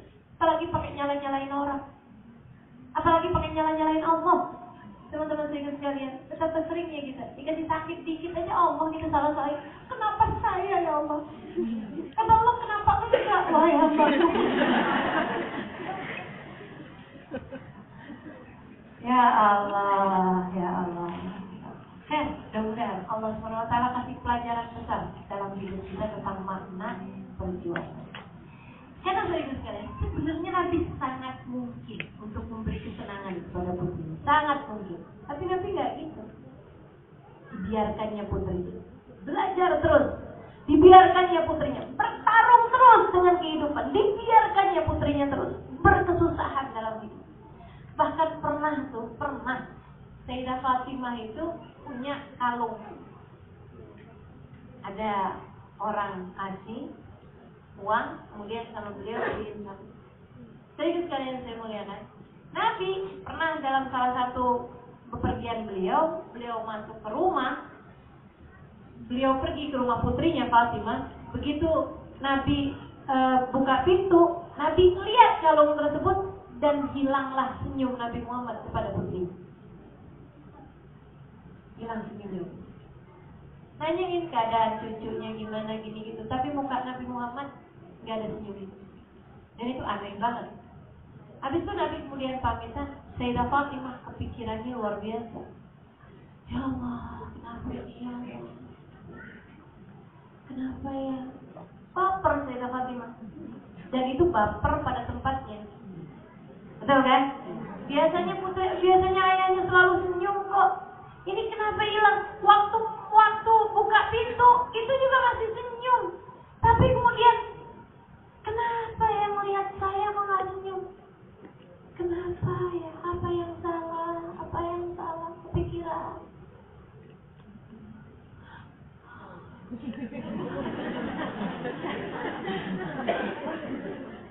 Kalung yang jadi masalah. Kalung. Sehingga sekalian yang saya muliakan, apa yang beliau lakukan? Ini keren habis. Keren habis. Sehingga sekalian, dijualnya kalung tersebut, uangnya disedekahkan hari itu juga habis. Cakep kan? Cakep kan? Nggak dibeliin gitu panci kayak gitu.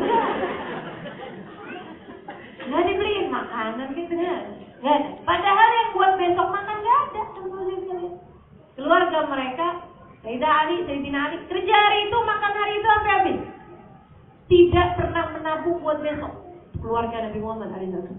Padahal nabung nyimpen boleh buat sebulan. Teman-teman sekalian, boleh buat sebulan. Kita kan kagak, buat 7 turunan kita pikirin. Buat 10 tahun kita pikirin. Ya Allah, inna lillahi wa inna ilaihi raji'un. Betapa cinta dunia telah mengelabui kita selama ini. Betapa cinta dunia telah menjerat kita selama ini, teman-teman. Ya Allah, sedihnya. Mudah-mudahan Allah selamatkan kita. Amin. Ya Rabbal Alamin. Sehingga sekalian, jual Sayyidah Fatimah, disedekahkan Sayyidah Fatimah. Datang ke rumah Nabi Muhammad ketuk pintu. Begitu diketuk, Nabi tidak langsung tahu kalau itu adalah ketukannya Sayyidah Fatimah Zahra. Dan sekaligus sekalian saya muliakan, langsung dibukain sama Nabi Muhammad SAW. Walaupun Nabi marah, tapi Nabi itu nggak pernah ngambek. Marah, tapi nggak ngambek. Apa sih bedanya marah sama ngambek? Gimana ya? Apa ya bedanya ya? Saya juga bingung nih. Apa bedanya ya? Ngambek tuh gini loh. Ngambek tuh kayak nggak mau ketemu, nggak mau ngomong, gitu loh. Kalau marah kan nggak kayak begitu. Betul nggak? Marah itu ada sesuatu hal yang kemudian disampaikan atau kurang lebih orangnya paham, gitu ya. Kemudian ditungguin sampai dia berubah. Oh, udah berubah udah gitu. Itu yang namanya marah, teman-teman sekalian. Ada sebabnya. Kalau ngambek tuh kayak yang ngambek kebawa perasaan gitu, kebawa perasaan. Jadi yang orang itu ngambek tuh. Saya tahu persis ngambek karena saya sering gitu. Sama suami saya, tenang. Kalau teman-teman nggak ada ceritanya kalau saya ngambek. Untuk Halimah kenapa nih nggak datang hari ini ngambek? Nggak ada ceritanya ya. Kalau merasa saya kayaknya lagi diapekin deh Untuk Halimah, nggak ada. Kamu aja yang kebawa baper. Jadi teman-teman sekalian, ini dia nih. Nabi walaupun beliau sedang ada masalah, maksudnya sedang ada kurang setuju dengan apa yang dilakukan Sayyidah Fatimah, tapi tidak menghalangkan beliau untuk buka pintu. Karena tahu bahwa putrinya yang datang. Dibuka pintunya, dan saya sekalian, antara Nabi sama Sayyidah Fatimah itu ada kode-kodenya. Ada kodenya. Nabi itu ketukan pintunya Sayyidah Fatimah aja hafal. Luar biasa ya. Jalinan cintanya luar biasa, betul ya. Luar biasa banget teman-teman saya sekalian. Sampai ketukan pintunya aja hafal. Itu kan orang luar biasa betul. Jangankan tatapan mata, ketukan pintu dia hafal. Luar biasa. Kenapa tuh bisa begitu? Cinta sering sekalian. Nah, kamu sama suamimu udah diprototin kagak ngerti-ngerti, gak cinta namanya. Gak cinta namanya. Kalau kemudian suami kamu bilang kamu tuh gak ngerti-ngerti sih sama saya, asli, nunjukin cintamu sama dia kurang gede, menurut saya sekalian. Kenapa kok bisa kurang gede? Saya cinta, saya cemburu kalau dia nggak ada. Kamu lebih cinta sama dirimu sendiri daripada sama dia. Kamu nggak cinta dia, kamu cinta dirimu bersama dengan dia. Bedain antara kamu cinta seseorang dengan kamu mencintai dirimu ketika bersama dengan dia. Beda. Kalau mencintai dia, kamu memikirkan dia lebih daripada dirimu sendiri. Itu cinta. Wes, belajar ilmu cinta dia. Mantap. Teman-teman sekalian, Nabi Muhammad, Sayyidah Fatimah Zahra, ketukan pintunya aja beda. Beliau hafal. Padahal ketuk pintu gitu. Kamu ketuk pintu ada intonasinya nggak? Ada iniannya nggak? Nggak ada. Kebiasaan doang. Kebiasaan. Dan nggak disengaja, tapi kebiasaan itu terasa. Jadi itu teman-teman sekalian, Nabi bukain pintu, Sayyidah Fatimah kemudian langsung cerita. Ya Rasulullah, aku kemarin kepikiran dengan perubahan sikapmu saat datang itu. Sampai saya tahu bahwa engkau mungkin berubah sikap karena kalung yang aku pakai. Maafkan aku ya Rasulullah. Kalung itu sudah aku jual. Dan nilai uangnya sudah aku sedekahkan. Dan selesai, habis loh. Aku sudah keseluruhan kepada keluarga Bani Fulan. Nabi tersenyum dengan sangat lebar, kemudian memeluk putrinya. Saya mengatakan, innaka la binti Rasulillah haqqan. Sesungguhnya engkau sungguh-sungguh putri Nabi Muhammad sallallahu alaihi wasallam. Sesungguhnya engkau adalah putri Nabi Muhammad SAW yang sesungguhnya, yang hakiki. Artinya bukan hanya mewarisi darah Nabi, bukan hanya mewarisi fisik Nabi Muhammad SAW, akan tetapi mewarisi kenabian Nabi Muhammad SAW, mewarisi akhlak Nabi Muhammad SAW, mewarisi rasa Nabi Muhammad SAW, mewarisi apa yang ada dalam hati Nabi Muhammad SAW. Kamu adalah sungguh-sungguh putri Nabi Muhammad, wahai Fatimah. Itu disampaikan bukan ketika Fatimah hafal Quran, bukan ketika Fatimah hafal hadis-hadis Nabi Muhammad, bukan. Tapi ketika Fatimah mewarisi hati Nabi Muhammad SAW. Untuk membuatmu paham seberapa jatah warisan Nabi Muhammad dalam dirimu sebagai umat, kamu diwarisi sama Nabi Muhammad SAW. Akhlaknya, kan gitu ya, ilmunya, ibadahnya, kamu bisa tahu gitu kan. Bisa tahu seberapa banyak kamu mewarisi Nabi Muhammad SAW, bukan dari ilmu, teman-teman. Meskipun itu juga iya, al ulama warasatul anbiya, itu juga iya.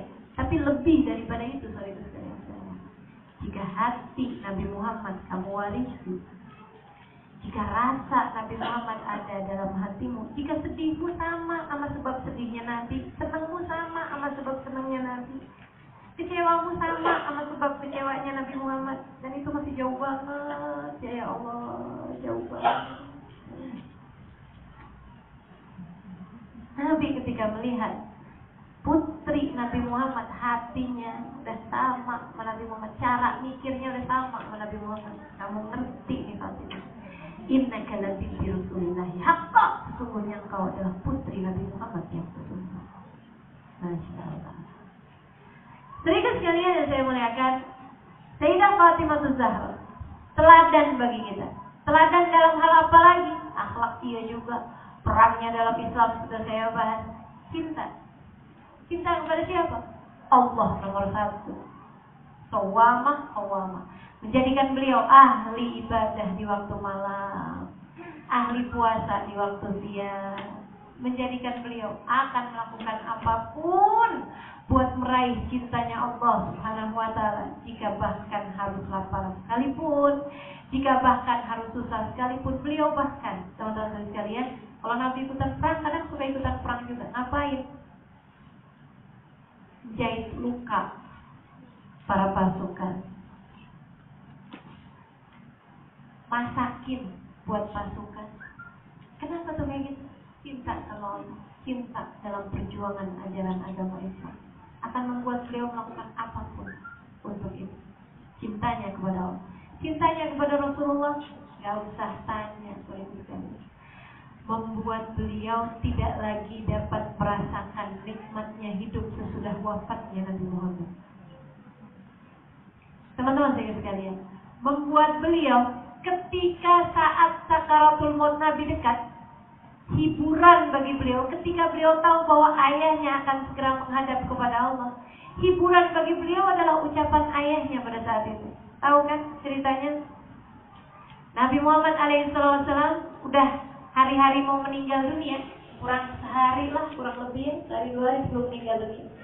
Nabi waktu ada Sayyidah Fatimah, Nabi bisikin karena suara beliau udah sangat lemah, tak bisa ngomong kencang. Jadi Nabi memberi isyarat pada putrinya untuk mendekat. Sama Nabi dibisikin, diomongin gitu. Sayyidah Fatimah nangis, nangis bener-bener, nangis yang bener-bener gitu, bukan hanya keluar air mata gitu, enggak, nangis. Nabi kemudian kasih isyarat lagi untuk mendekat. Ketika nggak tega melihat tangisan Sayyidah Fatimah, dikasih isyarat lagi untuk mendekat, dibisikin lagi. Sayyidah Fatimah senyum.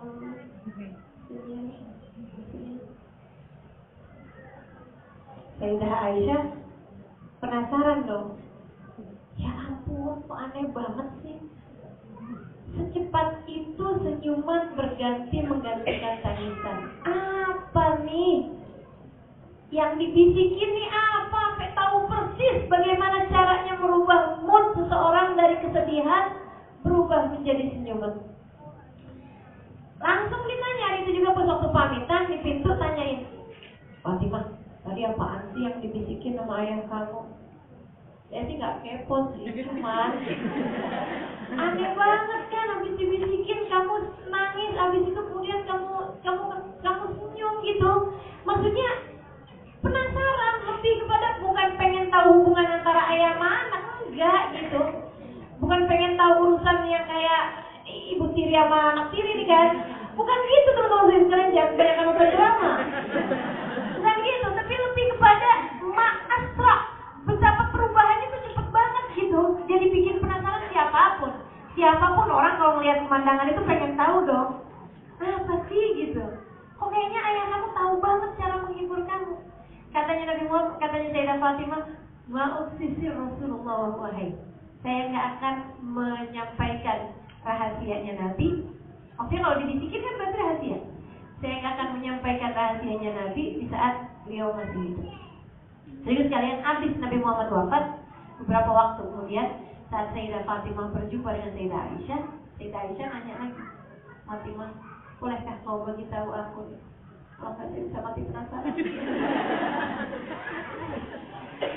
Tahu saya dong gitu, apa yang waktu itu dibisikkan oleh ayahandanya. Sayyidah Fatimah sekarang mau ngasih tahu, karena memang masalahnya bukan ada apa-apa antara Sayyidah Fatimah dengan Sayyidah Aisyah, teman-teman sekalian, nggak ada. Saling cinta, hasil didikan Nabi kok. Hasil didikan Nabi, gimana nggak jadi pribadi-pribadi yang bercahaya? Gimana nggak jadi hati-hati yang penuh cinta? Kalau Sayyidah Fatimah bahkan bisa mencintai siapapun, tidakkah perempuan yang sangat dicintai oleh Nabi Muhammad akan dicintainya pula? Gitu ya. Jadi Sayyidah Fatimah kasih tahu. Yang pertama tuh Aisyah. Kamu manggilnya Aisyah doang, nggak ibu gitu?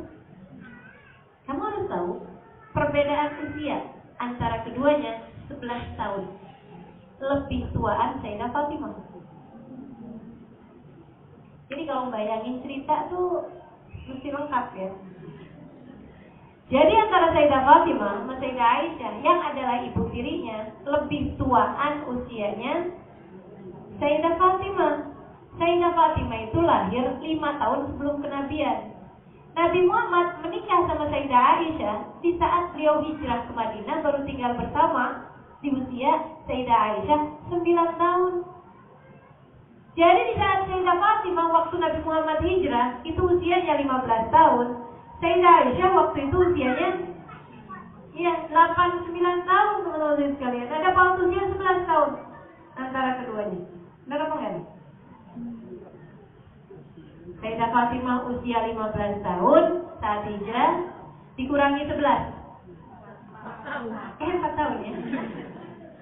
Ya, Nabi Muhammad itu Sayyidah Fatimah lahir beberapa tahun lah sebelum kenabian ya, teman-teman sekalian. Jadi waktu Nabi Muhammad wafat, itu Sayyidah Fatimah berusia 29 tahun. Sementara Sayyidah Aisyah berusia beliau berusia 18 tahun. Kan beda usia berapa? 11 sebenarnya. Nah itu, nanti hitung mundur aja tuh. Ini fakta ya. 29 tahun usia Sayyidah Fatimah waktu meninggal, dan pada waktu Nabi Muhammad meninggal dunia, Sayyidah Aisyah berusia 11 tahun. Teman-teman, berusia 18 tahun. Ya, nanti dihitung mundur sendiri aja. Jadi itu teman-teman sekalian. Jadi usianya pautnya adalah 11 tahun.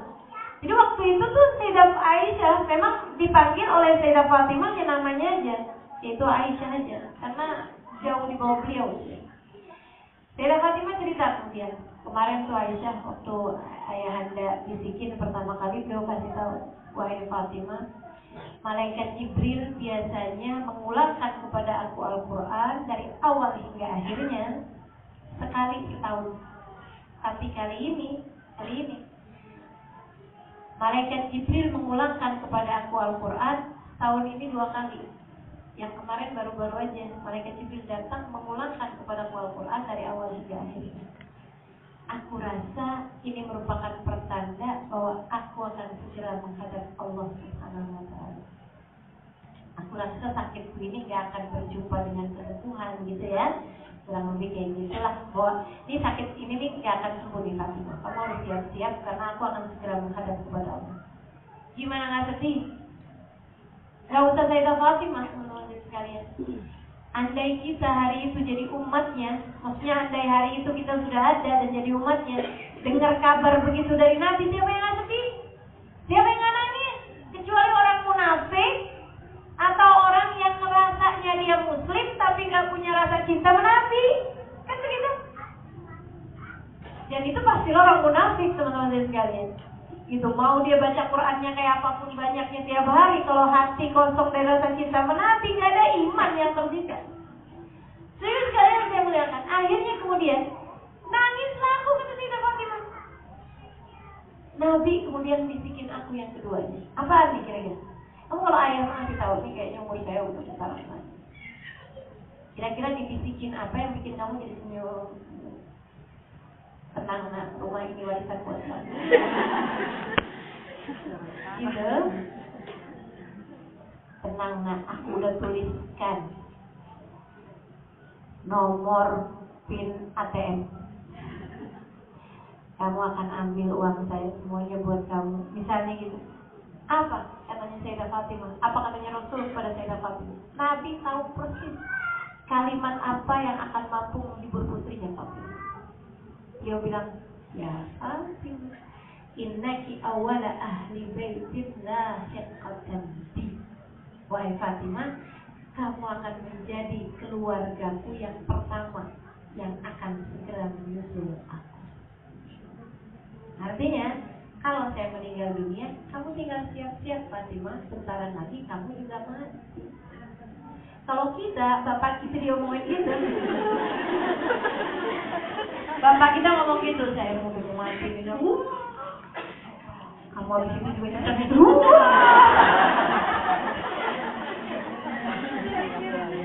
Nangisnya lebih kenceng. Kenapa gitu? Karena kita lebih mencintai diri kita dibandingkan dengan cinta kita kepada orang tersebut. Kalau sampai ada orang, habis orang yang tercintanya meninggal dunia, dia ngerasa udah kehilangan seluruh kebahagiaan dalam hidupnya. Nabi tahu persis itu. Nabi tahu persis bahwa bahagiamu bersama denganku. Maka Nabi kasih tahu, tenang Fatimah, habis itu gak lama kok kamu juga akan segera menyusul. Makanya begitu Nabi Muhammad meninggal dunia, Sayyidah Fatimah segera mempersiapkan diri. Persiapan diatur sama dia. Nanti yang nguburin siapa, nanti yang mandiin siapa, nanti yang ini siapa. Kerjaan beliau taat, ibadah. Disampaikan kepada suaminya, disampaikan kepada anaknya. Tiap hari tinggal nungguin malaikat Israel. Sampai berapa lama? 6 bulan berselang. Nabi wafat bulan Rabiul Awal, Sayyidah Fatimah meninggal dunia pada 17 Ramadan. Jadi hanya berselang 6 bulan. Sudah kewafatan Nabi Muhammad SAW, Sayyidah Fatimah pun juga meninggal dunia. Itu beliau meninggal dunia malam Ramadan, dan beliau sudah mempersiapkan segala sesuatunya.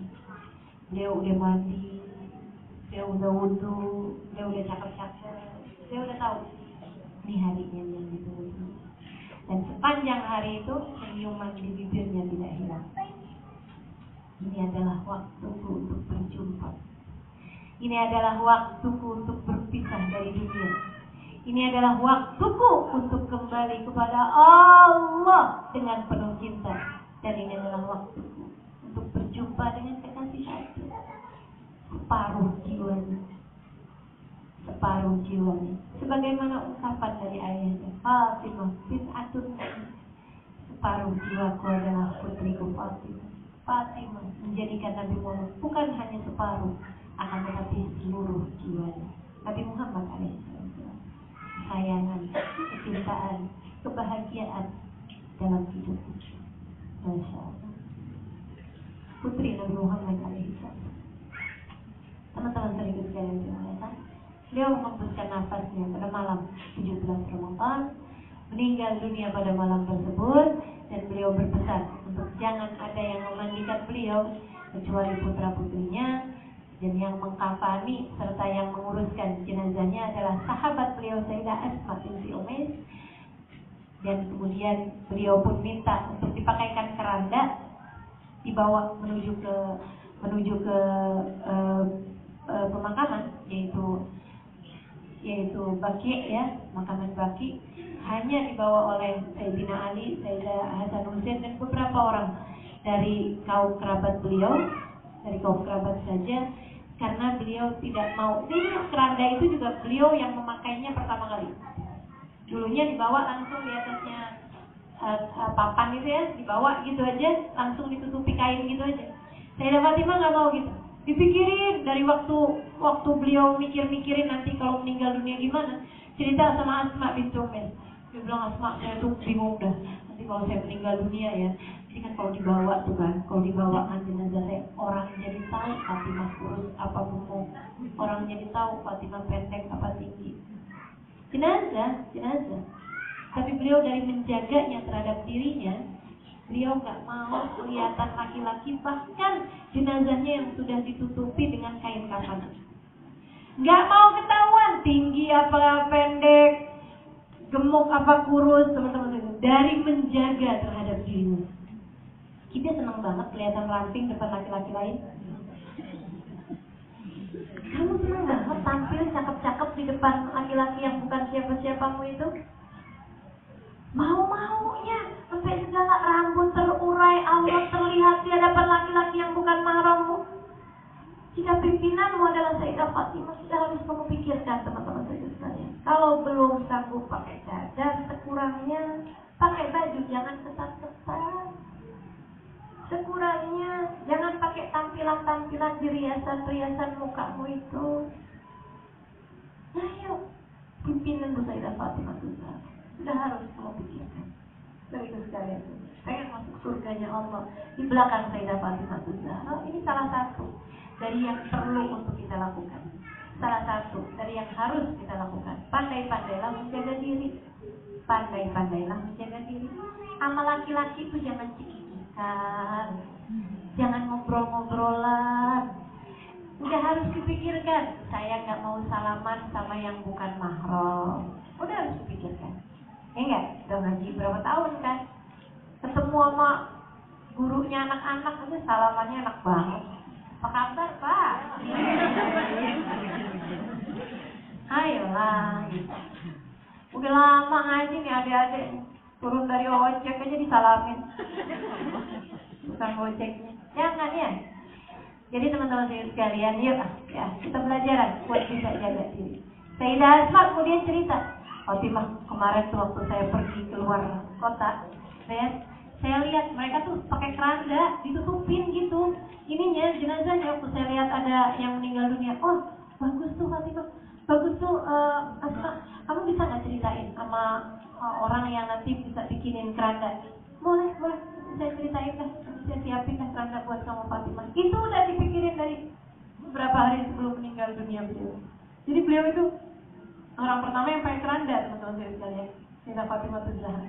Hanya karena kemampuan beliau untuk menjaga dirinya, masya Allah.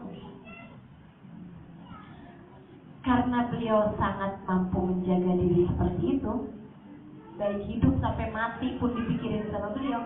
Allah membalasnya nanti di hari akhirat dengan hal yang kurang lebih sama. Ini bagian terakhir dari perjumpaan kita pada hari ini. Saya tutup dengan sebuah hadis dari Nabi Muhammad SAW yang akan menceritakan balasan Allah SWT kepada Sayyidah Fatimah Zahra. Katanya Nabi Muhammad SAW, Nabi cerita, di padang mahsyar nanti, ketika orang-orang sudah sebagian lewat di atas jembatan Sirat, dalam keadaan tegang, dalam keadaan gugup, dalam keadaan panik, semua yang ada di padang mahsyar. Ini nanti mereka lewat jembatan Sirat dalam keadaan seperti apa? Ketika datang giliran mereka mesti nyebrang. Saudara sekalian, terdapat sebuah panggilan. Ya ahlal mahsyar ghuddu ru'usakum. Wahai penghuni mahsyar, tundukkan kepala kalian semuanya. Wahai penghuni mahsyar, tundukkan pandangan mata kalian. Jangan ada yang berani narik mata, pandangan mata. Jangan ada yang berani mendongakkan kepala ataupun mengarahkan pandangan kalian. Tundukkan kepala kalian semuanya. Tundukkan mata kalian semuanya. Kenapa nih? Ada peristiwa besar apa nih? Sama kalau kayak orang-orang besar tuh kalau mau lewat kan suruh nunduk semuanya tuh. Kalau penghormatan kan kita kalau ada orang yang kita muliakan ada di antara kita kan kita nunduk kan. Betul apa enggak? Kita kalau dari jauh melihat Habib Umar bin Hafid dari jauh gitu, saya akan melihat gitu. Tapi begitu udah dekat, nunduk saya nggak sanggup. Penghormatan kita terhadap mereka, teman-teman saudara sekalian, akan membuat kita menundukkan kepala. Nah ini di hari akhirat nanti semua orang harus nundukkan kepala. Semua orang harus nundukin pandangan. Kenapa ini? Fa inna Fatimah bintu Muhammad satamurru ala sirat. Karena Fatimah putri Nabi Muhammad akan segera melintasi jembatan sirat. Semua orang di padang mahsyar, mau nabikah itu, mau walikah itu, apalagi orang-orang kafir, apalagi orang-orang munafik, semuanya harus nundukin kepala untuk sebuah peristiwa agung. Fatimah putri Nabi Muhammad segera akan melintasi jembatan sirat. Saya berharap hari itu tidak menjadi orang yang menundukkan kepala. Kenapa begitu? Karena saya berharap akan berada di belakang beliau pada hari itu. Berharap boleh aja. Karena faktanya teman-teman sekalian, Fatimah bintu Muhammad tidak melintasi jembatan sirat sendirian. Di belakangnya kabun azim, ada rombongan yang sangat besar dari kalangan kaum perempuan umat Nabi Muhammad SAW yang mengikuti jalan beliau, yang penuh rahmat terhadap umat, yang penuh cinta terhadap umat, yang penuh cinta kepada Allah, pencipta seluruh manusia, yang penuh cinta kepada ayahandanya Fatimah, Nabi besar Muhammad alaihissalam, yang hatinya hanya berisi kasih sayang kepada siapapun, teman-teman sekalian. Isinya hanya berisi kasih sayang terhadap siapapun. Isinya hanya berisi kasih sayang terhadap siapapun. Tidak ada kebencian, tidak ada iri dengki, tidak ada hal-hal yang buruk-buruk. Hidupnya penuh dengan kesusahan, akan tetapi penuh dengan kesyukuran. Perutnya lapar, tapi penuh syukur. Saudariku sekalian yang saya muliakan, kita jalani hidup beliau dan penuh penjagaan diri, nggak pernah genit laki-laki,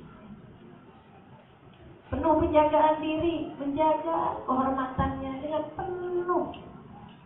penuh penghormatan. Aziz, Afif menjaga dirinya sampai tidak ada siapapun pernah tahu dari laki-laki yang bukan mahramnya seperti apa wajah Fatimah Zahra, bahkan seperti apa bentuk tubuh Fatimah Zahra. Saudara-saudari sekalian yang saya muliakan, semoga pada hari ini, siapa tahu nyelip-nyelip nggak apa-apa dah. Yang penting ada di belakang beliau, insya Allah. Mari, meski tertatih, kita berjalan di belakangnya. Mari, meski jatuh bangun, kita berusaha untuk menjadi seperti ini. Mari teman-teman sekalian, kita berkiblat padanya, menjadikan beliau sebagai panutan dalam kehidupan kita.